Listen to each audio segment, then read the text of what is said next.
Yeah, well, the WFL is the Weekend Football League, and we're currently on our eighth season.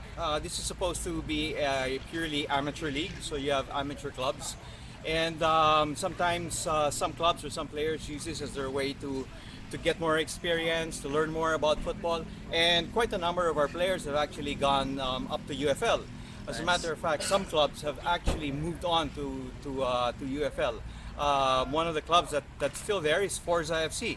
So they've been there, and then we also have the training or the farm team of Kaya, which is the Kaya Elite FC, and they're playing with us as well. But they're in a number of divisions. So the WFL is divided into three divisions of 8 clubs each, and out of those 8 clubs, well, we have on the top division we call it the Champions Division, and then the second division we call it the Challengers Division.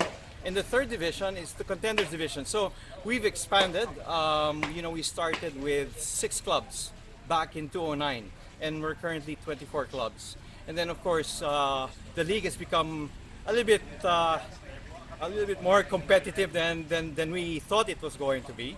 So, come next year, we may expand into other divisions and making sure that now the elite teams, are really more grouped together. So there's a plan to expand. And there's also a clamor now for even a veterans division for the other older guys like me to continue enjoying the beautiful game. Okay, so tell me about how did it start, the league? Well, it started back in 2009, and again during that time, this was even before UFL kicked off, and there was it was a bunch of clubs, and we were saying it's like why don't we get together and we just play. And we form a league. It's really more just for fun, nothing professional. In fact, for the past 8 years, we don't even have a trophy. And that's how it is, because we didn't want to have a trophy, because at the end it becomes very competitive. But despite that, the bragging rights has actually expanded, and that's how it started.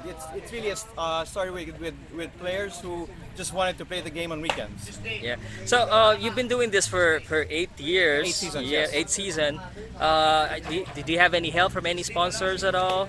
Well, that's the thing on why we've lasted for so long, because we don't have any sponsors. Oh, okay. And see, because if you rely too much on sponsorship, chances are once a sponsor leaves, the league no longer has enough funds to make a move. Now, the way that we run the WFL is actually quite simple. We play home and away, and the one who plays home is the one that pays for the field and pays for the referee. All right, so it's like sharing. Sharing. All right, it's like having practice games with the other team and say, all right, why don't you come and play with us? And then we pay, and then once we play with you, then it becomes free. So that's how we share, and we've survived. I mean, football is not free.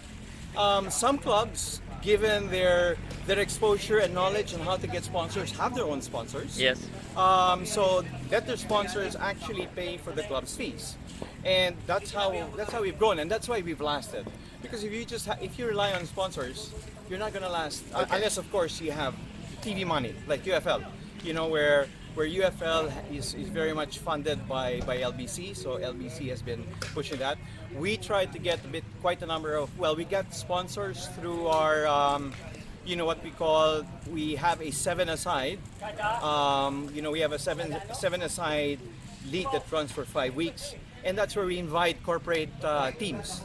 So corporate teams, and part of that money is actually to pay a little bit of the admin fees that we also currently have. But main sponsors, we don't. But hey, if anybody's always interested, we're always open. But very difficult to rely on sponsorship. Sure. I was gonna ask you about that. So you're open to sponsorship, just in Sure. case. Okay. Now it's 8 years, and just wondering here. I don't know, the players that you had 8 years ago, are they still the same players? And how do you get other new players? I mean, 24 teams, that's big from a 16. Yes. Well, I'm still around. Yeah, okay. How do you recruit people then? The recruitment, it remains on clubs. I mean, word of mouth, a lot of it. We have a Facebook page, and Facebook page is Facebook Weekend Football, and quite a number of people and friends. And we recognize that when friends play, there's always a longer chance for clubs to stay together. all right, because people like to play, among friends, and that's how we do it, and we're always open. We're not very fixed. It's not like some competitions at the start of the year you have to come up with your lineup.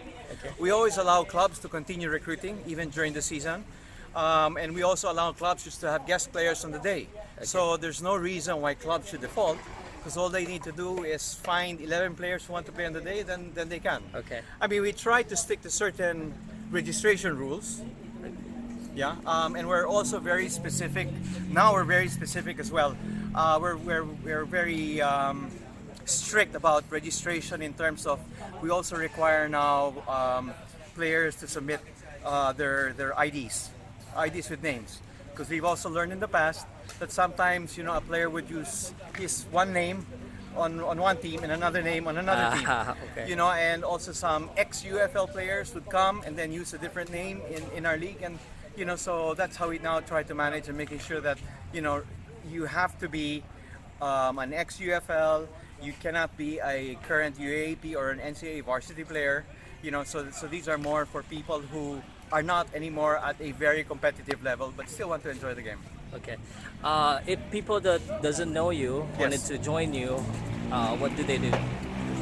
It's really like, sometimes I get emails asking about clubs, and I refer them to the club. So if you go to our website, all the clubs are there, and they can also contact the clubs from there and ask. It's like, are we open, are we available? I sometimes would send the emails to the clubs who I think are looking for players. So so that's how we do it.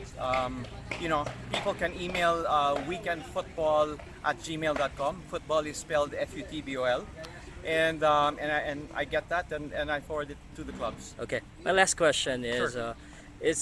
Where are the games held, and can they watch? Can people just go and Yes. watch? Okay. Now, see, that's another thing that's different about our league, because we play home and away. The club decides on where they want to play home, and it also depends on budget. All right. So if I'm a club that has a lot of money and I can pay for Emperador, I can pay for the Blue Pitch or BGC, then I can have my home games in those fields. Now, if there are clubs, for example, that don't have much budget, and there are fields that are actually quite cheaper. You have Acacia, you have UP, you have Marikina Stadium, and if that's all that their budget can afford, and they play their home matches there, and of course it's always free. I mean, there's to watch. You can always watch, and we would always love people to watch and take videos, take photos, and post it. So that's how we normally play. So in terms of cost, in terms of field, depends on where the home club wants to hold their home match. Okay. Yep. All right. Well, thank you, Jose. All right. Thank Oh, you. there you go.